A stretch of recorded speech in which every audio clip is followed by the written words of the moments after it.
Hello, good morning students. आज class 9 में आपके जो संयोजी ऊतक चल रहे हैं उसमें आप लोगों ने अभी तक रुधिर के बारे में पढ़ा है और रुधिर के कार्य के बारे में भी पढ़ चुके हो। तो उसी क्रम में आज का जो हमारा ऊतक है वो अगला ऊतक है आपका दूसरा और तीसरा, यानी दो, क्योंकि आपके जो संयोजी ऊतक हैं वो कई प्रकार के होते हैं। इसके बारे में आप लोगों ने पहले जाना था कि इसके जो है 6 टाइप्स होते हैं, 6 प्रकार का जो है संयोजी ऊतक होता है। उसमें से अभी तक आपने एक केवल ब्लड रुधिर के बारे में पढ़ा है। तो आगे आज देखते हैं दूसरा और तीसरा। जो दूसरा है हमारा संयोजी ऊतक वो है अस्थि, जिसको इंग्लिश में कहते हैं बोन, और आप हड्डियां भी जानते हो, उनको हड्डियां भी कहते हो, ठीक है। तो अस्थियों के बारे में आज पढ़ते हैं, बोन्स के बारे में।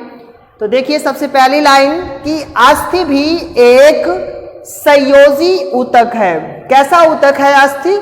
संयोजी ऊतक है, क्योंकि हम संयोजी ऊतक पढ़ रहे हैं। और जिसमें आपने पढ़ा था कि संयोजी ऊतक जो है ये शरीर के विभिन्न ऊतकों को आपस में बांध कर रखते हैं, जोड़ करके रखते हैं, और साथ में ये शरीर की सुरक्षा, सहारा व मजबूती प्रदान करते हैं। ऐसा आपने पढ़ा था संयोजी ऊतक में।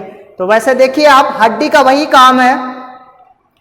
अस्थि यानी अस्थि भी एक संयोजी ऊतक है। यह पंजर, कंकाल का निर्माण कर शरीर को आकार प्रदान करती है।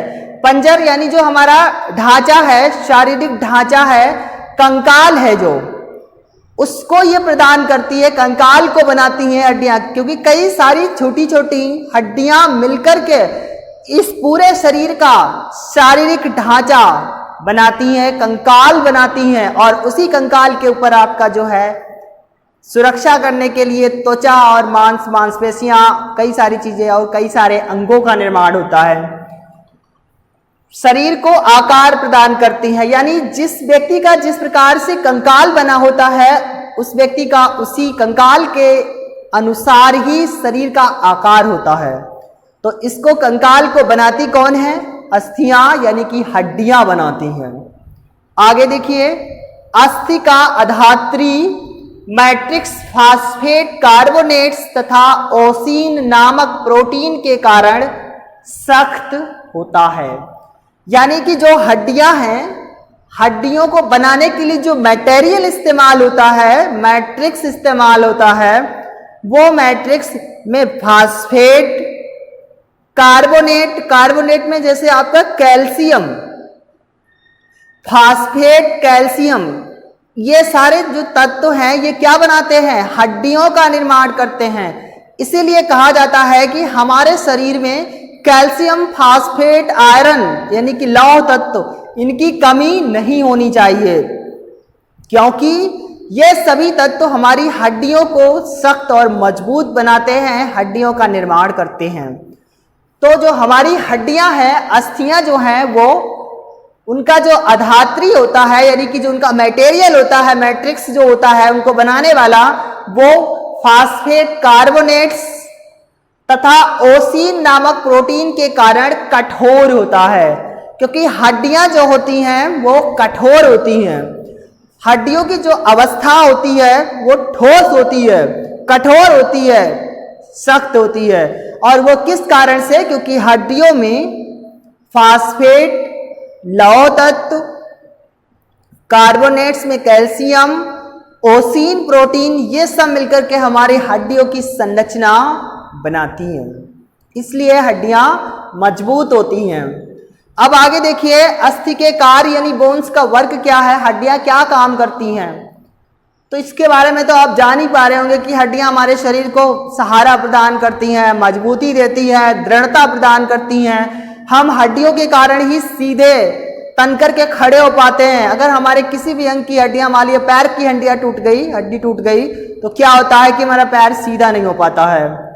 तो देखिए कार्य, ये कंकाल का निर्माण कर शरीर को आकार प्रदान करती है। सबसे मोस्ट इंपॉर्टेंट पॉइंट है कि हड्डियां नहीं होंगी तो कंकाल नहीं बनेगा, क्योंकि कई सारी छोटी बड़ी हड्डियां मिलकर के कंकाल बनाती हैं। पंजर का निर्माण करती हैं, जिसे अस्थि पंजर कहा जाता है। तो ये कंकाल बनाती हैं। कंकाल बनाने से अस्थियों से हमारे शरीर को एक निश्चित आकार मिलता है। इसके बाद दूसरा पॉइंट है, ये मांसपेशियों व शरीर के मुख्य अंगों को सहारा प्रदान करती हैं।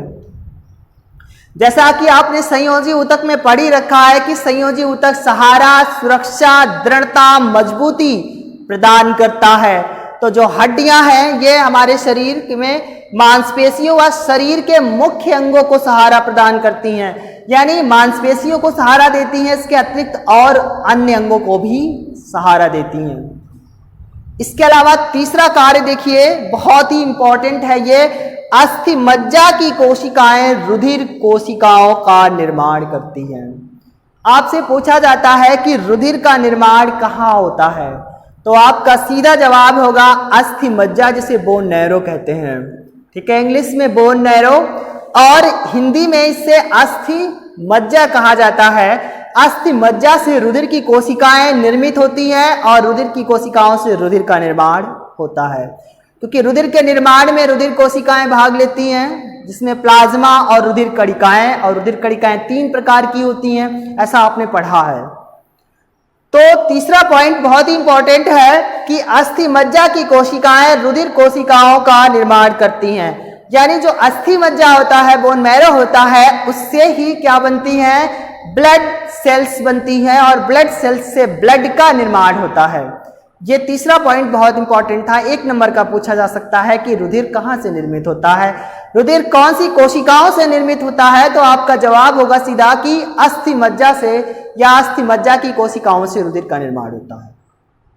ठीक है, तो आपका दूसरा संयोजी ऊतक अस्थि समाप्त होता है। इसके बाद हम आगे बढ़ते हैं तीसरे संयोजी ऊतक पर, जिसको कहते हैं स्नायु एवं कंडरा।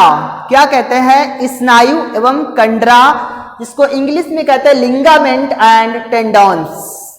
क्या कहते हैं, लिंगामेंट्स। लिंगामेंट्स का मतलब होता है एक अंग से दूसरे अंग को जोड़ने के, जो लिंग जोड़ का काम करती है, यानी कि जैसे हम किसी कागज से या यानी कह सकते हो एक कागज से दूसरे कागज को लेई से चिपकाते हैं, उसी प्रकार से एक अंग को दूसरे अंग से जोड़ने के लिए स्नायु एवं कंडरा जो है भाग लेते हैं, लिंगामेंट भाग लेता है। तो देखिए क्या है, स्नायु ऊतक बहुत लचीला एवं तंतुमय ऊतक है, यानी ये जो स्नायु होता है ये काफी फ्लेक्सिबल होता है, लचने वाला होता है, जगह जगह से लच जाता है, मुड़ जाता है।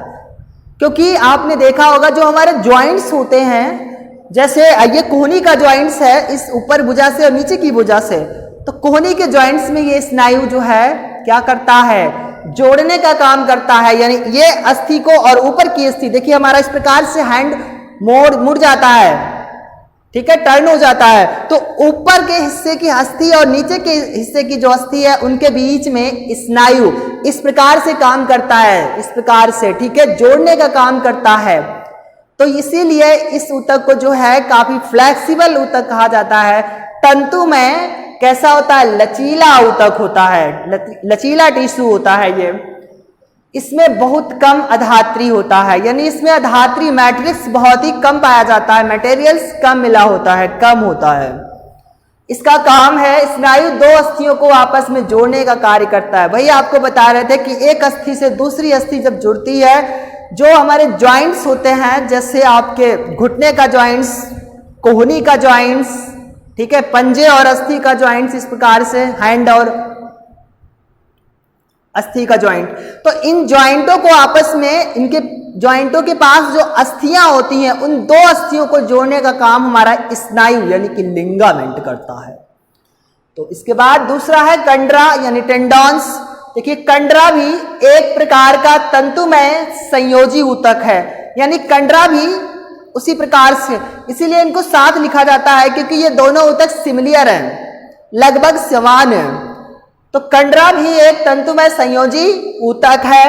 ये मजबूत व सीमित लचीलेपन वाला रेशेदार ऊतक है, यानी ये फाइबर्स की तरीके से बना होता है, रेशे की तरीके से बना होता है, और ये कैसा लचीला ये भी होता है। परंतु ये कम लचीला होता है, लेकिन ये इसमें दृढ़ता ज्यादा होती है, ये मजबूत ज्यादा होता है। यह मजबूत व सीमित लचीलेपन वाला रेशम यानी रेशेदार ऊतक है। सीमित से समझ में आ रहा है कि इसका जो लचीलापन है वो थोड़ा कम होता है, जबकि स्नायु जो है वो उसमें लचीलापन फ्लेक्सिबिलिटी ज्यादा होती है। ठीक है, जबकि कंडरा जो है वो मजबूत होता है। इसमें सबसे महत्वपूर्ण गुण है कि ये मजबूत और रेशेदार होता है। इसका कार्य है कंडरा मांसपेशियों को अस्थियों से जोड़ने का कार्य करता है, जबकि स्नायु क्या था, वो दो अस्थियों को, एक अस्थि से दूसरी अस्थि को जोड़ने का काम करता था। परंतु कंडरा भी जोड़ने का ही काम करता है, लेकिन ये एक अस्थि और एक मांसपेशी यानी मांसपेशियों और अस्थियों को जोड़ने का काम करता है। काम दोनों का एक ही है, जोड़ने का ही काम है, और दोनों ही संयोजी ऊतक हैं, दोनों ही लचीले हैं, परंतु थोड़ा अंतर है लचीलेपन में। और कंडरा समझ में आ गया कि कंडरा भी क्या करता है, एक मांसपेशी और एक अस्थि यानी मांसपेशी और अस्थि को जोड़ने का काम करता है।